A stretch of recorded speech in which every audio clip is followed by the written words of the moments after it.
Bienvenue, chers étudiantes et étudiantes, dans la deuxième partie traitant de la résilience, une partie dans laquelle on va explorer ensemble les stratégies d'intervention visant à faire émerger la résilience. Alors, c'est une stratégie qui se compose de 3 étapes.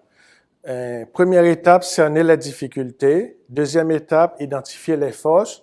Troisième étape, mettre en lien les forces de la personne avec ses ressources internes et externes. D'abord, quelle devrait être notre posture en tant qu'intervenant, en tant que spécialiste, clinicien, thérapeute, etc., quand il s'agit d'encourager l'émergence de la résilience? Alors, il faut avoir une posture d'ouverture d'esprit, changement de regard, se centrer. Qu'est-ce que ça veut dire, changement de regard? C'est qu'au lieu de voir la personne comme un problème, on cherche à voir, à travers tous ces problèmes, à travers tout ce trauma, quel est le petit brin de force qui reste avec lequel on peut travailler. Donc, se centrer sur les ressources, les compétences, examiner objectivement les faits. Donc, qu'est-ce qui reste? Qu'est-ce qui reste après avoir tout perdu? Je ne suis pas intéressé à ce qui est perdu, non pas parce que je sous-estime ce que vous avez vécu, mais je suis intéressé au petit brin de force qui reste. C'est avec ça qu'on va pouvoir faire quelque chose. Chercher des informations, envisager tous les aspects, difficultés, possibilités, forces, faiblesses qui est non dit, et de façon équitable, changer d'idée, surtout à la lumière de nouvelles informations, faire preuve de curiosité intellectuelle, envie d'apprendre. Il faut avoir une envie très brûlant pour apprendre comment et quel est le pouvoir, qu'est-ce qu'il y a là comme stratégie, comme force pour faire émerger la résilience. Éviter de tomber dans une posture moralisateur, donneur de leçons, de prescripteur de recettes. Une telle posture ne devait jamais être proposée aux patients, aux clients, puis aux bénéficiaires. Trouver un ensemble de solutions, ce qui rend les gens résilients est un peu subtil, parfois complexe. Donc, c'est pas le fait d'exercer une autorité. On n'a pas besoin d'exercer d'autorité. La personne est déjà faible, la personne est déjà fragilisée par les traumas. Donc, d'emblée, psychologiquement, dans la tête de cette personne, on est déjà en position d'autorité. Donc, pas besoin de recettes, de donneurs, de leçons, etc. Donc, se rappeler qu'il n'y a pas une recette résilience, mais plusieurs recettes, fort probablement aussi nombreuses que les êtres humains, aider les individus, les familles à trouver la proportion idéale d'ingrédients entre ces différentes recettes pour concocter eux-mêmes leur résilience. C'est très important de permettre aux gens de trouver les informations pour qu'ils puissent concocter eux-mêmes leur résilience. Donc, première étape, c'est cerner les difficultés. C'est aussi simple que ça. Quelles sont les difficultés auxquelles on fait face? Encourager la personne à exprimer ses besoins. Mais attention, dans l'expression de ses besoins, il ne faut pas forcer la personne à exprimer. Il faut surtout rassurer la personne que quand elle se sentira capable d'exprimer, on est là pour elle. Et non de forcer la personne à s'exprimer de façon vite ses émotions, ses sentiments, parce que c'est pas toutes les personnes qui peuvent les exprimer tout de suite. Il y en a qui vont les exprimer en petits bouts, en petites pièces du puzzle. Donc, l'important, c'est de savoir prendre les pièces du puzzle, les mettre ensemble pour constituer l'image. Mais ça ne suffit pas, une fois qu'on constitue l'image, il faut savoir prendre ces images-là, les constituer de façon à faire en sorte que le film des événements puisse se dérouler. Donc, jusqu'ici, vous avez appris à penser en termes d'image, d'avoir le big picture, ça c'est important, mais une fois qu'on a le big picture, il faut prendre ces big pictures-là pour pouvoir constituer le film des événements, pour permettre à l'événement de se dérouler. Donc, permettre à l'individu de reconnaître ses expériences et de mettre des mots sur ses émotions. Les mots, c'est important. Qu'est-ce que les mots font? Les mots donnent du pouvoir.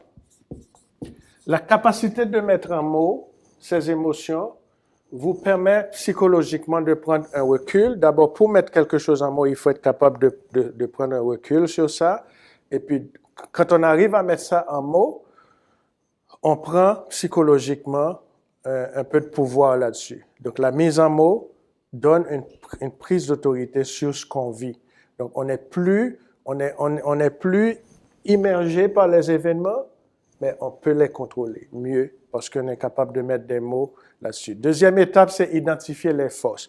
Alors, quand on parle de force, ce n'est pas nécessairement une force extraordinaire, mais ce petit brin de force qui reste après avoir tout perdu. Ce petit brin qui a permis à la personne de chercher de l'aide, de venir vers vous. C'est avec ça qu'on va travailler tout en mettant en adéquation les difficultés avec les ressources, mais on travaille, nous, dans la résilience avec le petit brin de force qui reste.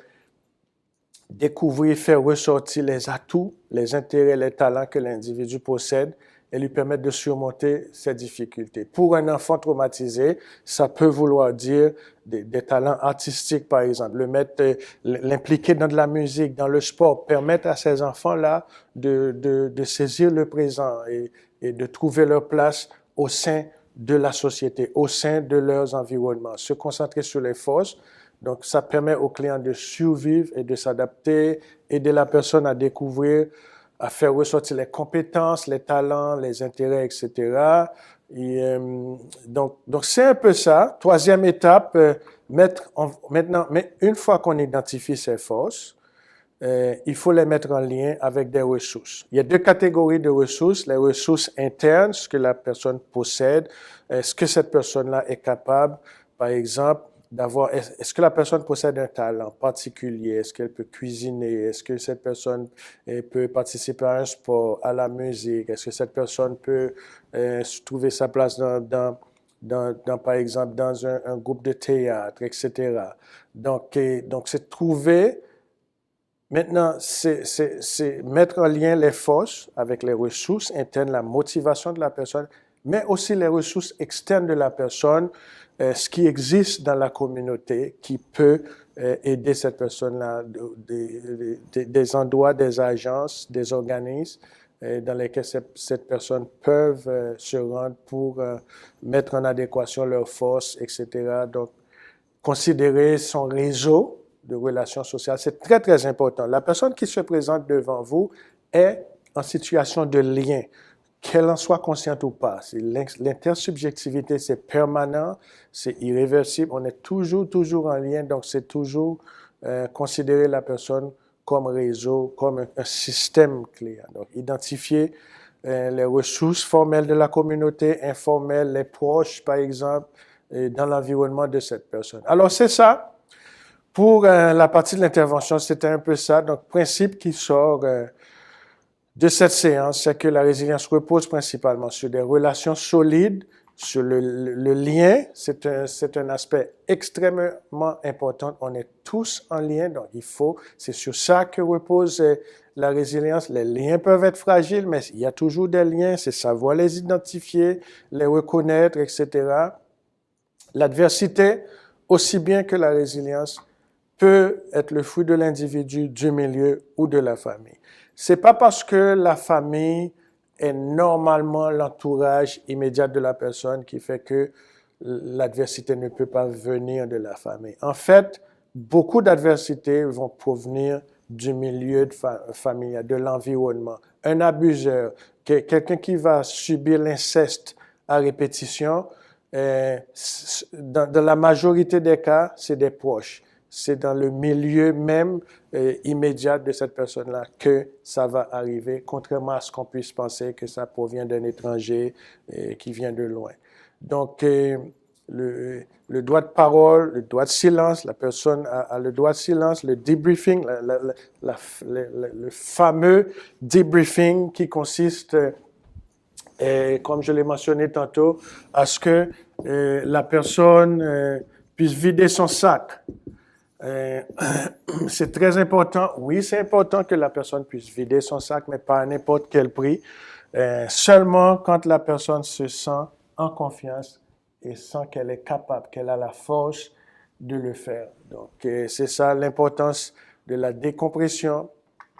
Juste le fait de savoir qu'on a quelqu'un à qui parler, même si on ne parle pas, est en soi le début de la reconstruction, le début de la résilience.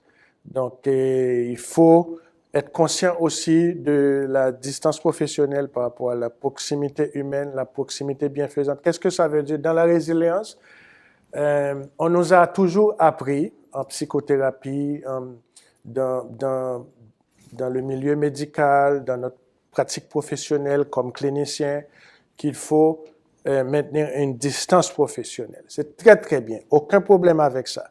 Par contre, la distance professionnelle ne sert qu'à une chose, à nous protéger. Ça ne suffit pas pour aider les gens dans leur trajectoire avec leur parcours d'adversité, de trauma. À la distance professionnelle, il faut la proximité humaine, il faut ce côté humain, il faut être capable de connecter humainement, de faire preuve d'empathie, etc. Et puis il y a la notion d'échec aussi. Il faut se souvenir que personne n'est qu'un échec. Il n'y a personne qui est seulement un échec. À partir du moment dans lequel on intègre, on comprend ce qui est la résilience, il n'y a pas de cas perdu. Dans l'école de pensée de la résilience, il n'y a pas de cas perdu.